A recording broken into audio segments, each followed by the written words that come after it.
ధనియాలు, ఎండుమిర్చి, జీలకర్ర, పెసరపప్పు, మిరియాలు, పచ్చిశనగపప్పు, కరివేపాకు, తగినంత ఉప్పు. ఇవి కావలసినవి. ఇడ్లీ కారపొడి కానీ, దోశల్లోకి కానీ, అన్నంలోకి కానీ చాలా బాగుంటుంది. సో ఇప్పుడు తయారీ విధానం చూద్దాం. ముందుగా ఎండుమిరపకాయలు వేయించుకుందాం. కొంచెం నూనె కాగిన తర్వాత ఎండుమిరపకాయలు చక్కగా దూరగా వేయించుకుందాం. ఎక్కువ టైం పట్టదండి.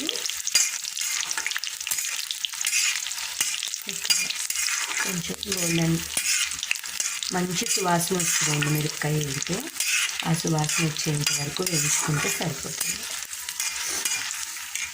ఎండుమిరపకాయలు వేగిన తర్వాత ఇప్పుడు మనం తీసుకున్న పప్పులు ఏవైతే ఉన్నాయో అవన్నీ ఒకదాని తర్వాత ఒకటి చక్కగా ఫ్రై చేసుకోవచ్చు, లేదంటే అన్నీ ఒకటేసారి వేసుకోవచ్చు. నేను ఇప్పుడు ధనియాలను వేయించుతున్నానండి.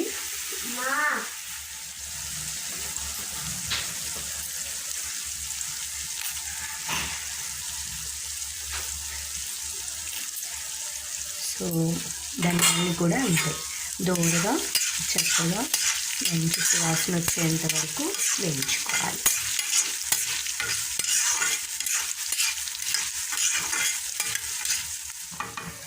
ధనియాల తర్వాత నేను పచ్చిశనగపప్పు వేయించుకుంటున్నానండి. అందులోనే చక్కగా వేసేసి హైలో వేయించొద్దు, చక్కగా సిమ్లో ఉంచేసేసి స్టవ్ని వేయించారంటే చక్కగా మంచిగా వేగుతాయి. సో ఇప్పుడు ఉన్న ఇంగ్రీడియంట్స్ అన్నీ కూడా బాండీలో వేసేసుకుందాం. సో చక్కగా లో టు మీడియం ఫ్లేమ్ అండి, గోల్డెన్ బ్రౌన్ కలర్ వచ్చేంత వరకు వేయించుకుందాం.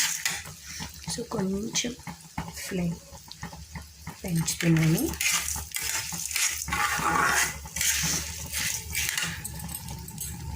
చక్కగా ఇది ఇడ్లీలోకి కానీ, దోశల్లోకి కానీ, చక్కగా వేడి అన్నంలో కారపొడి వేసుకొని కొంచెం అంతా నెయ్యి దట్టించి తిన్నారంటే చాలా బాగుంటుంది.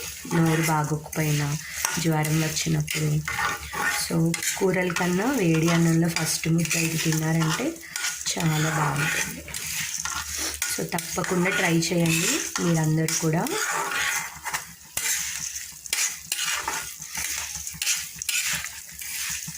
నేను ఇందులో ఇప్పుడు యాక్చువల్లీ వెల్లుల్లి కూడా వేసుకోవచ్చండి. నేను వెల్లుల్లి ఇవాళ వేయడం లేదు.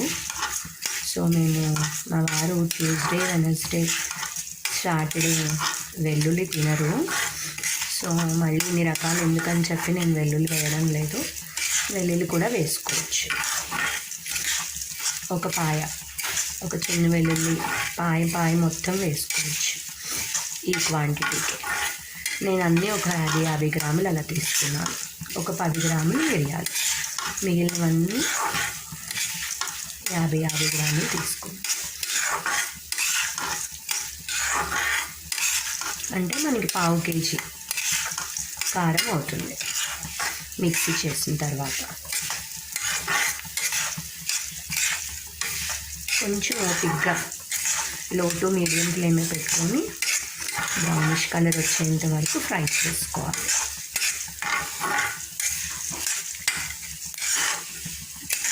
చూసారంటే వేయించుతుంటే మంచి అరోమా వస్తుంది. అట్లాగే ఇది ఫ్రై అయిపోయి తీసేసుకున్నాక లాస్ట్కి కరివేపాకుని కూడా మనం చక్కగా ఫ్రై చేసుకోవాలి క్రిస్పీగా. కరివేపాకు వేయడం వల్ల ఏంటంటే మంచి అరోమా వస్తుంది కారపొడి. మా పాప పక్క నుంచి అంటుంది. Hi guys.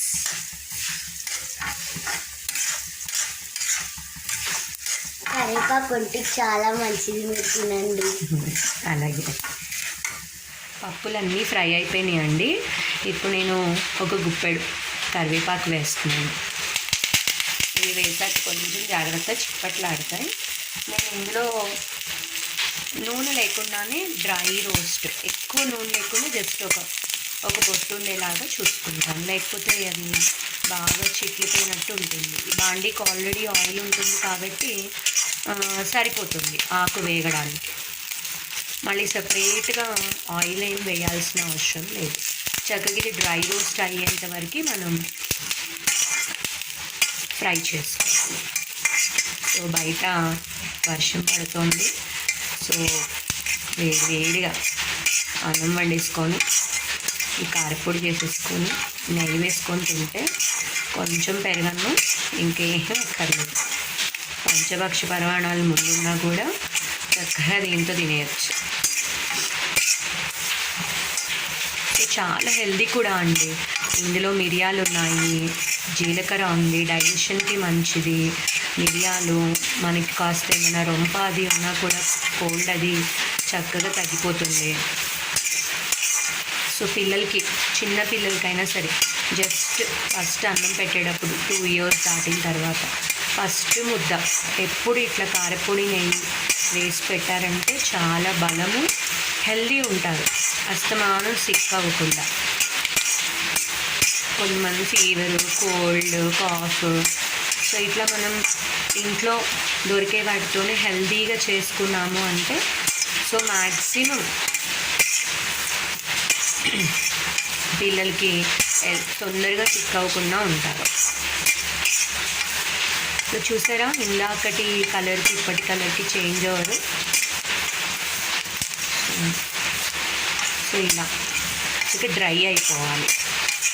డ్రై అయిపోయిన తర్వాత తీసి పక్కన పెట్టేసుకొని ఇవన్నీ చక్కగా ఆరాలి. టైం ఉంటే అలా వదిలేసేయండి. 1 hourకి మనం మిక్సీ ఆడేసుకోవచ్చు. టైం లేదు అని అనుకుంటే చక్కగా ఓ పళ్ళెంలో పోసేసి ఫ్యాన్ కింద పెట్టేస్తే ఆరిపోతాయి, మిక్సీ చేసేసుకోవడం. చాలు.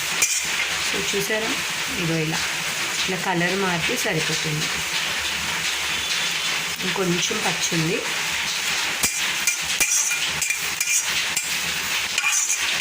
ఓన్లీ కరివేపాకు పొడి చేస్తామండి. ఓన్లీ ధనియాలు, ఎండుమిరపకాయలు, జీలకర్ర, కరివేపాకు, ఇంకేం ఉండవు పప్పులు లేకుండా. అది ఒక రకం, నేను మళ్ళీ అది కూడా చేసి చూపిస్తాను మీకు. అట్లాగే కరివేపాకు పచ్చడి చింతపండు వేసి చేస్తాం, ఎంత బాగుంటుందో అసలు. పుల్లగా చాలా మంచిది. అదైతే 2-3 నెలలు నిలవ కూడా ఉంటుంది.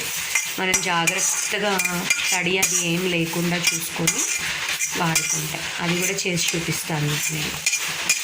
సో అందరూ ప్లీజ్ అండి లైక్, షేర్, కామెంట్, సబ్స్క్రైబ్ చేసుకోండి శ్రావణ హరివిల్లు ఛానల్ని. ఇలాంటి వీడియోస్ చాలా తప్పనిసరిగా మంచి యూస్ఫుల్ టిప్స్తో షేర్ చేస్తాను మీకు.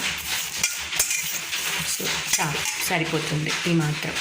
సో ఇప్పుడు స్టవ్ ఆఫ్ చేసేస్తున్నాను. ఇప్పుడు వేయించుకున్నవన్నీ కూడా మనం ఆరపెట్టేసేసుకొని మిక్సీ ఆడుకుందాం. కారపొడి రెడీ అయిపోతుంది.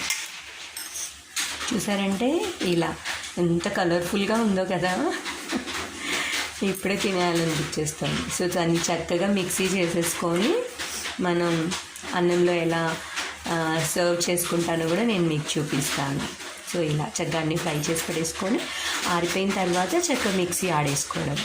చక్కగా మెత్తగా గంధంలాగా ఆడేసుకున్నాం అనుకోండి, చిన్నపిల్లలకి పెట్టినా కూడా సో ఏమి ఇబ్బంది ఉండదు. చక్కగా వాళ్ళకి రోజు ఫస్ట్ ముద్దలో అంత 2 years నుంచి ఉన్న 3 years నుంచి ఉన్న పిల్లలకి అన్నం మెత్తగా చేసేసి అంత నెయ్యేసి ఒక చిటికెడు ఈ కారపొడి వేసి పెడితే చక్కగా పిల్లలకి ఫ్రీ మోషన్ అవ్వడము, వాళ్ళకి అస్తమానం సిక్ అవ్వకుండా కోల్డ్, కాఫ్ ఇట్లాంటివి రాకుండా ఉంటాయి. ఇంకా పప్పు, సో ఇది ఒక ముద్ద పెట్టేసి పప్పు అన్నం రోజు మెత్తగా తినేసేసి మజ్జిగన్నం పెట్టేస్తే చాలా హెల్దీ ఉంటారు. దానంత ఉత్తమం ఇంకొకటి ఉండదు పిల్లలకి. ఇట్లా ట్రై చేయండి అందరూ. నేను ఆడేసిన తర్వాత చూపిస్తాను మీకు ఎలా ఉంటుందో. చూసారంటే ఇలా మెత్తగా గంధంలాగా ఆడుకోవాలండి. సో సో ఇది కొంచెం వేడిగా ఉంటుంది ముందుగా. సో కొంచెం ఆరిపెట్టేసేసుకొని గాలికి చక్కగా 2-3 నిమిషాల్లో ఆరిపోతుంది. సో చక్కగా తడిలేని ఇలాంటి గాజు సీసాలో ఫిల్ చేసుకుంటే కనీసం ఒక 4-5 నెలలైనా సరే నిలువ ఉంటుంది. ఇది మనం ఇడ్లీలోకి వాడుకోవచ్చు, దోశల్లోకి వాడుకోవచ్చు, వేడి వేడి అన్నంలోకి నెయ్యి వేసుకొని తినచ్చు. సో అలానే నార్మల్గా మనకి ఎప్పుడైనా ఎక్కువ టైం లేదు, గుత్తి వంకాయ కూర ఫ్రై చేసుకోవాలి అనుకుంటే చక్కగా వంకాయల్ని ఫ్రై చేసేసి పైనుంచి ఈ పొడిని చల్లేసినా కూడా కూర చాలా కమ్మగా ఉంటుంది. సో ఒక్కసారి అందరూ ట్రై చేయండి. ఇప్పుడు నేను మా అత్తగారికి మా పాపకి నేను ముద్దలు చేసి పెడతాను, వాళ్ళు ఫీడ్బ్యాక్ తీసుకుందాం ఎలా ఉంటుందో.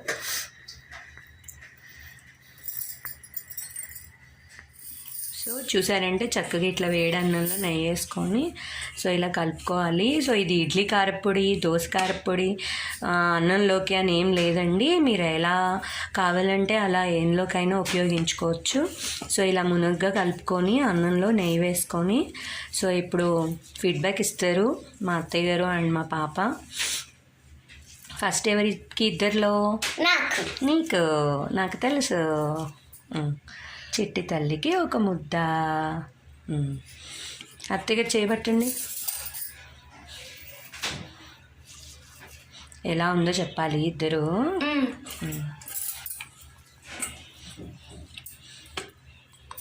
బాగుంది.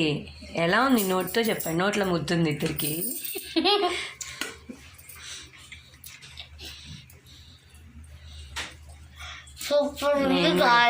సూపర్ ఉంది గాయస్. నోట్లో ముద్ద మింగేసి చెప్పండి గాయస్. నేను కూడా టేస్ట్ చేస్తా. చాలా బాగుంది కదా. మొత్తం ముద్ద పెట్టేసుకున్నావు ఒకటేసారి. ఎలా ఉంది? సూపర్ ఉందమ్మా.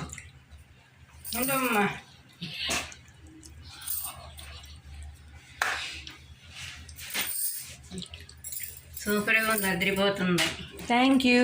సూపర్ ఉంది గాయస్. మీరు ఇలా ట్రై చేయండి, మర్చిపోకండి. దోశల్లోకి, ఉప్మాలోకి, ఇడ్లీలోకి, అన్నంలోకి, ఇంకా వంకాయ మీద వేసుకోవడానికి కూడా బాగుంటుంది. Bye guys. Like, share, comment, subscribe. Bye.